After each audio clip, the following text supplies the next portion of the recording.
The year was 1876, and the land held its breath. It was a vast, lung-expanding emptiness of prairie that rolled away to a horizon so distant it seemed like the frayed edge of the world. Here, silence was not an absence of sound, but a presence of its own, thick and heavy like a blanket, broken only by the keening of the wind or the cry of a lone hawk painting circles on an immense, indifferent sky. In the center of this crushing quiet was Elias Vance and his small, defiant piece of earth. His cabin was little more than a tight-jointed box of sod and reclaimed timber, dug into the side of a low rise for protection against the relentless winds that scoured the plains. A stone chimney breathed a thin plume of smoke, the only sign of life for miles in any direction. Elias had built it all himself, one-handed. The left sleeve of his worn flannel shirt was pinned neatly at the shoulder, a constant, silent testament to the Battle of Antietam and the life he had left behind in a field of fire and blood-soaked corn. That war had taken more than his arm. It had taken the man he was supposed to be, a man with a wife and a future in the gentle, crowded hills of Pennsylvania. It had hollowed him out, leaving behind this hardened shell who now found a strange, bitter solace in the unforgiving landscape. The prairie demanded everything and offered nothing but space, and that suited Elias. Space was what he craved. Space from the pitying glances, the clumsy offers of help, the ghosts of comrades who still marched through his dreams. His days were a testament to grim routine. He rose before the sun bruised the eastern sky with color, his movements economical and practiced. He had learned to do with one hand what most men needed two for. He could split wood with a clever arrangement of wedges and a heavy maul, his one good arm corded with muscle from the repetitive strain. He could saddle his cantankerous old mare, pulling the cinch tight with his teeth and his right hand. He tended a small, struggling garden, coaxed life from the dry soil, and mended the fences that marked the paltry boundary of his world. Each task was a small victory against the phantom limb that ached with a cold he could never warm. Grief was a physical thing to Elias. It had weight and texture. It sat on his chest in the dead of night and walked beside him during the long, sun-bleached afternoons. He had come out here to lose himself, to be ground down into the dust until nothing remained but the work. But the memories were stubborn. He remembered the feeling of his wife Clara's hand in his left hand, the one that was now just a memory of flesh and bone scattered in the Maryland soil. He had stopped expecting peace. He settled for quiet. It was on a hot, breathless afternoon in late summer that the quiet was broken. He was checking a section of fence line near the creek bed, a dry, cracked ribbon of earth that only ran with water after the rare, violent thunderstorms. The air was still, heavy with the scent of dust and curing grama grass. Then he heard it, not the wind, not a coyote. It was a sound of animal distress, a frantic, desperate scrabbling accompanied by a low, pained whickering. Elias froze, his hand resting on a fence post. His first instinct was caution, a reflex honed by war and sharpened by solitude. Trouble came in many forms out here, and none of them were welcome. He scanned the terrain, his eyes narrowed against the glare.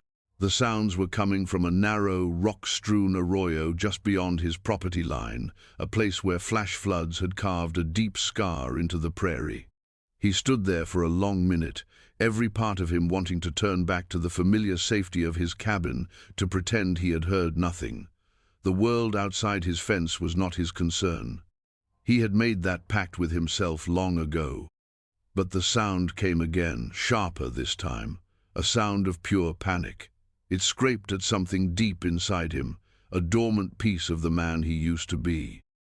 With a low curse directed at himself, at the world, at the intrusive sound, he ducked under the fence wire and began to walk toward the arroyo, his single hand resting on the handle of the hatchet tucked into his belt.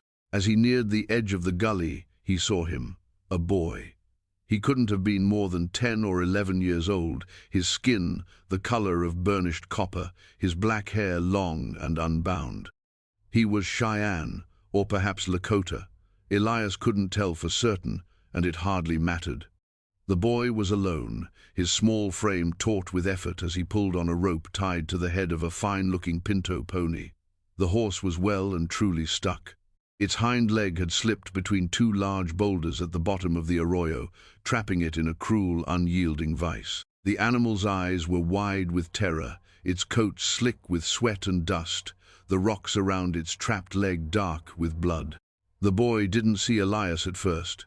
His entire world was focused on the horse, his face a mask of fierce, desperate concentration. He was speaking to it in a low, crooning voice, the words soft and flowing in a language Elias did not understand, but the tone was universal. It was the sound of love trying to fight off fear. Elias stopped at the lip of the arroyo, a silent observer. He saw the raw, scraped skin on the boy's hands, the dust caked on his tear-streaked cheeks. He saw the futility of the effort. The horse was 1,000 pounds of panicked muscle, and the boy was just a boy. A part of Elias, the cynical, scarred part, told him to leave it. This was not his fight. Getting involved with the people was asking for a kind of trouble he was not equipped to handle. A lone white man, a boy from a tribe, stories that began this way rarely ended well. But then the boy's small shoulders slumped in a moment of utter defeat. He leaned his forehead against the horse's sweaty neck, and a single, heartbroken sob escaped him. That sound cut through Elias's armor like a hot knife. It was a sound of pure, helpless grief, a sound he knew all too well. He let out a long breath and slid down the dusty embankment, his boots dislodging a cascade of small stones. The boy's head snapped up, his eyes, dark and wide, fixed on Elias. Fear flashed across his face, instantly replaced by a guarded defiance. He straightened up, placing his body between Elias and the horse, a small, brave protector. He said nothing. His silence was as vast and watchful as the prairie itself. Elias stopped a few feet away, holding his one hand up, palm open. It was a gesture he hoped was universal. "Easy," he said, his voice rough from disuse. "I'm not going to hurt you, or your horse." The boy's eyes flickered to Elias's pinned sleeve and then back to his face, his expression unreadable. He remained silent, a statue of wariness. Elias knew that words were mostly useless here. Action was the only language that might bridge the chasm between them. He slowly walked past the boy and crouched down to examine the trapped animal. The pinto flinched, its muscles quivering, but it was too exhausted and pained to struggle much. The situation was bad. The horse's leg was wedged tight, the flesh already swelling and torn. A simple pull would only do more damage, likely breaking the bone. He looked at the boulders. They were heavy, deeply set. He couldn't move them alone, not even with two good arms. He stood and surveyed the area, his mind, so long accustomed to solving the puzzles of solitary survival, beginning to work. He needed leverage. He looked back at the boy, who was watching his every move with an unnerving intensity. Elias pointed to a dead, sun-bleached cottonwood trunk lying half-buried in the sand 100 yards down the arroyo. It was thick and long. He made a prying motion with his hand, then pointed back at the rocks. For a moment, the boy just stared. Then, a flicker of understanding crossed his face. He gave a single, sharp nod. Together, they went to the log. It was heavy, awkward. For Elias, it was a brutal task. He had to heave and drag, his boots sinking into the soft dirt, his one arm burning with the strain. The boy, surprisingly strong for his size, pushed from the other end. They didn't speak. The only sounds were their ragged breaths and the grating of the wood against the rocky ground. It was a slow, agonizing process, a shared struggle that transcended language and suspicion. In that shared effort, a fragile, unspoken truce was formed. When they finally got the log into position, Elias scavenged for a smaller, flat rock to use as a fulcrum. He wedged one end of the log into the narrow space between the two boulders. This was the critical part. He would have to put his entire body weight onto the makeshift lever while simultaneously trying to guide the horse's leg free if the rock shifted. It was a dangerous, clumsy dance. He looked at the boy. He pointed to the horse's head, then made a gentle, soothing motion. He needed the boy to keep the animal as calm as possible. The boy seemed to understand immediately. He went to the pinto's head, murmuring those same soft words, his small hands stroking its neck and cheek, shielding its eyes from the sight of Elias's work. Elias took a deep breath, planting his feet firmly. He gripped the rough bark of the cottonwood, the splinters digging into his calloused palm. He threw all his weight onto the lever. The wood groaned in protest. The fulcrum rock shifted slightly. For a heart-stopping second, nothing happened. Then, with a deep grinding sound, the larger boulder moved. It was only an inch, a sliver of space, but it was enough. "Now," Elias grunted, though he knew the boy wouldn't understand the word. The horse, feeling the release of pressure, instinctively scrambled, pulling its leg free with a final, desperate lurch. It stumbled, nearly falling, then stood trembling on 3 legs, its injured limb held uselessly off the ground. The leg was a mess, scraped raw and bleeding, already beginning to swell to an alarming size. Elias let the log fall with a heavy thud, his arm and back screaming in protest. He was breathing heavily, sweat stinging his eyes. The boy was at the horse's side in an instant, his hands running over the injured leg, his face a mixture of relief and anguish. The horse was free, but it was far from safe. An injury like that, left untended on the prairie, was a death sentence. Infection, or the inability to flee from predators, would claim it soon enough. Elias watched the boy, saw the dawning despair in his eyes as he realized the same thing. Elias sighed. He had already waded in this far, he might as well cross the river. "Come on," he said, more to himself than the boy. He gestured for the boy to follow, leading the way back toward his cabin. "It needs water, and that leg needs cleaning." The boy hesitated for only a second before he looped the rope loosely around the pinto's neck and began to coax the hobbling animal forward. The journey back to the cabin was slow and painful. The sun beat down, and the world seemed to hold its breath around them. When they finally reached the small corral next to Elias's barn, the horse was leaning heavily on the boy, its breathing shallow. Elias worked in silence, his movements efficient. He drew a bucket of cool, clean water from his well, holding it for the pinto to drink. The animal drank deeply, its thirst immense. Then Elias disappeared into his barn and returned with a wooden box containing his meager medical supplies, a bottle of carbolic acid, clean rags, and a jar of a foul-smelling salve he made from pine tar and herbs for his own animals. He approached the horse slowly. "Hold him steady," he told the boy, and this time the boy seemed to understand his intent. He held the pinto's head, murmuring to it constantly while Elias got to work. Cleaning the wound was an ugly business. Elias had to gently wash away the dirt and gravel, his touch surprisingly deft. The horse flinched and trembled, but, soothed by the boy's voice, it bore the treatment with a stoicism that matched its young master's. Elias tore a strip from a clean flour sack to fashion a crude bandage, soaking it in the antiseptic before wrapping it carefully around the swelling leg. It was not pretty, but it was clean. When he was finished, he stood up, wiping his hand on his trousers. "That's all I can do," he said quietly. "It needs rest. It can't travel far."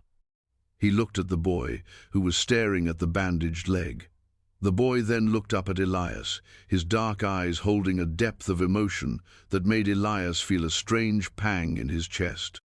For the first time, the boy spoke to him, not in his own tongue, but in halting, carefully pronounced English. "You helped." Elias just nodded, feeling awkward. "Horse is a good horse. Shame to lose it." The sun was beginning its slow descent, painting the western clouds in fiery strokes of orange and purple. The boy knew he couldn't stay. He also knew he couldn't take the horse. He looked from his injured companion to the vast, darkening prairie, a silent conflict playing out on his young face. Elias understood. "It can stay here," he heard himself say, the words surprising even him. In the corral, there's water, and I'll give it some hay. You come back for it when it can walk." The boy's gaze was searching, questioning. He was being offered a kindness he had no reason to expect, a trust that defied the hostility that so often defined the boundaries between their peoples. He looked at Elias, at his empty sleeve, at the weary lines etched around his eyes, and he saw something other than an enemy. He gave another of his solemn, decisive nods. He walked over to his pinto, laying a hand on its neck for a long moment and whispering something into its ear. Then he turned, gave Elias one last, long look, and without another word, set off on foot, a small, solitary figure quickly swallowed by the immense, gathering twilight. Elias watched him go until he was just a speck, and then nothing. He was alone again. He fed the injured pinto, the quiet movements of the chore, a comfort. But as night fell, the silence of his cabin felt different. It was no longer empty. It was filled with a profound and unsettling sense of anticipation. He had freed a horse for a native boy. Now he could only wait to see what the world would send back in return. Days bled into one another, each one a copy of the last, yet fundamentally changed. The profound isolation Elias had cultivated now felt like a vulnerability. Every morning he tended to the pinto's leg. The swelling began to subside, and the animal started putting a little weight on it. It was a good sign, but with each passing sunrise, the tension in Elias's gut twisted a little tighter. The boy had not returned. He found himself scanning the horizon constantly, his eyes searching for a lone, approaching figure. Instead, he saw only the heat haze shimmering above the endless grass. He told himself it was foolishness. The boy had likely found his people, told his story, and they had decided it was safer to abandon the horse than to risk further contact with a white man. Or maybe the boy couldn't find his way back. Maybe something had happened to him out on the unforgiving plains. The thought brought a surprising and unwelcome knot of concern. He began to talk to the pinto, filling the silence with his gruff, unused voice. "Well, looks like it's just you and me," he'd mutter while changing the bandage. "Your boy has more sense than I gave him credit for. Left you here and cut his losses." But he didn't believe it. He had seen the look in the boy's eyes. He would be back. The question was, who would be with him? Stories from the nearest town, a place he avoided whenever possible, were filled with fear and hatred. The army was fighting the Sioux and Cheyenne further north. Every settler saw a warrior in every shadow, a raid in every dust cloud. Elias had done an honorable thing by his own lights, but he knew that in the calculus of the frontier, his action could easily be misread. A stolen horse, a captured boy, the narrative could be twisted into something ugly and violent. His act of kindness could be seen as an offense, an intrusion that required a response. A week after the boy had left, the waiting ended. It was just after dawn. Elias was standing by the corral, watching the pinto take a few careful, limping steps. A sliver of movement on the northern ridge caught his eye. It was not one rider, but a line of them, silhouetted against the pale morning sky. He felt a cold dread wash over him. The line grew, spilling over the crest of the hill like a dark river. There were dozens, then scores, then hundreds. They were not a hunting party. They were warriors, moving with a fluid, disciplined grace that spoke of power and purpose. His heart hammered against his ribs. The stories, the fears, the ingrained caution of a soldier, all came rushing back. This was the response. He had been a fool, a sentimental old fool, to think his small act of kindness would be met with anything but suspicion and force. He backed away from the corral, his mind racing. There was no escape. His mare was fast, but not fast enough to outrun them, not with the head start they had. His cabin was sturdy, but it was a trap, a coffin of sod and wood. His rifle held a single shot, with 5 more cartridges in the box on the mantel, a meaningless gesture against such a force. The riders descended the slope and spread out, forming a vast, silent crescent that enclosed his homestead. Elias counted, his mind numb, and lost track after 200. There must have been double that. They were an overwhelming, breathtaking sight. Sunlight glinted off lances and rifle barrels. Their faces were painted, their presence radiating an immense controlled power that made the very air vibrate.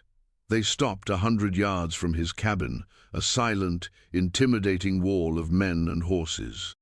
Elias stood by his door, his one hand clenched into a fist at his side. The phantom limb ached with a ferocity he hadn't felt in years. He could run inside, bar the door, and die in the dark. Or he could face it. He thought of Antietam, of the pointless, brutal courage of men charging into certain death. He was done with that. He was not a soldier anymore. He was just a man on a piece of land who had helped a boy. With a resolve that felt less like bravery and more like pure, weary resignation, he did the one thing they would not expect. He did not raise his rifle. He did not run. He simply stood his ground, his face turned towards the sea of warriors, his empty sleeve, a stark declaration of all he had lost. He waited. From the center of the line, a single rider emerged. He was a man in his prime, powerfully built, his face a mask of stern authority. He wore a magnificent war bonnet of eagle feathers that trailed down his back, and he rode a powerful black warhorse that seemed to exude the same potent energy as its master. He rode forward slowly, with an unnerving confidence, his dark eyes fixed on Elias. He stopped 20 paces away. The silence was absolute. The entire world seemed to be holding its breath. Elias met the man's gaze, his own expression unyielding. He had faced death before. He would not show fear now. Then, from behind the formidable warrior, a second, smaller figure appeared, riding the pinto Elias had saved. It was the boy. The horse was still favoring its leg, but it walked steadily. The boy, whom Elias now knew in his heart, was named Chayton Falcon, guided the horse to stand beside the chief, who Elias knew must be his father. Chayton looked at Elias. There was no fear in his eyes. He pointed a small, steady hand toward Elias, then turned and spoke to his father in the flowing Lakota tongue. His voice was clear and carried in the stillness. He spoke for a long time, his words painting a picture that Elias could not understand but could feel. He gestured to the pinto's now healing leg, to the cabin, and finally he pointed to Elias's empty sleeve. When the boy finished, the chief, Tashunka, dismounted. He handed the reins of his horse to another warrior and began to walk toward Elias. He moved with a slow, deliberate grace, his eyes never leaving Elias's face. He was not walking as a warrior approaching an enemy, but as a leader assessing a man. Elias's hand, which had been clenched into a fist, slowly relaxed. He did not understand what was happening, but he knew, with a certainty that settled deep in his bones, that this was not an attack. Tashunka stopped directly in front of him. He was taller than Elias, his presence immense. His gaze was intense, searching. He looked from Elias's face to the pinned sleeve, and his expression, which had been stern and unreadable, softened almost imperceptibly. He saw not just a white settler, an intruder. He saw a man who was also a veteran of a war, a man who bore the scars of his own battles. He saw the man his son had described, the one armed soldier who had fought to save a horse, who had shown kindness without asking for reward, and who had offered trust when he could have offered violence. The chief raised his hand, not in threat, but in the sign of respect. Then he spoke, his voice deep and resonant.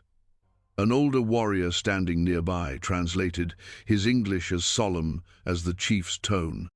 "I am Tashunka, chief of this band of the Lakota. This boy, Chayton, is my only son."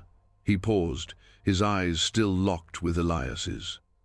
"He told us of the horse trapped in the rocks. He told us a soldier with one arm fought the stones and freed him." Tashunka's gaze was heavy. "My son's horse is his spirit. You saved his spirit. You gave him water and medicine. You gave him shelter and asked for nothing. You are a man of honor." Elias was speechless. The 400 elite warriors surrounding his home were not an invasion force. They were an honor guard. They had come not to destroy him, but to recognize him. Tashunka turned and gestured. Two warriors came forward, carrying a heavy, folded buffalo robe, richly decorated with intricate quillwork. They laid it carefully on the ground before Elias. Another warrior led forward a magnificent bay gelding, strong and healthy, a clear replacement for the horse Elias might have claimed for his efforts. "This is a small gift for a great debt," the translator said. "You have shown you are not our enemy. This land will know you as a friend. My warriors will know this cabin. They will know the man with the quiet spirit. You will be safe here. No harm will come to you or your home. This is my word." Tashunka placed his hand over his heart for a moment, then turned without another word, mounted his warhorse, and looked out over his men. Chayton gave Elias one final, grateful look before turning his pinto and falling in line beside his father. With a single, unspoken command, the entire force turned as one and began to ride away. They moved with the same silent, fluid discipline with which they had arrived, flowing back up the slope and over the ridge, disappearing as quickly as they had come.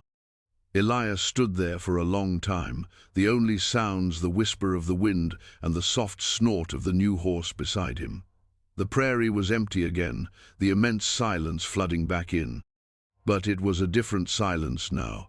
It was not the silence of isolation or loneliness, it was the silence of peace. He looked down at the magnificent robe at his feet, then at the strong, calm horse that stood waiting patiently. He was still a man alone on the prairie. He was still a man with one arm and a heart full of ghosts. But something had shifted. The crushing weight of his solitude had been lifted, not by the breaking of his isolation, but by the bridging of it. An act of simple kindness, offered without expectation, had been returned with an honor so profound it left him humbled. He slowly bent down and, with his one good hand, touched the soft fur of the buffalo robe. He looked out at the vast, empty horizon where the warriors had vanished. The land no longer felt like a place to hide from the world. It felt like home, and for the first time in a decade, Elias Vance felt a sense of peace settle over him, as wide and as quiet as the prairie sky.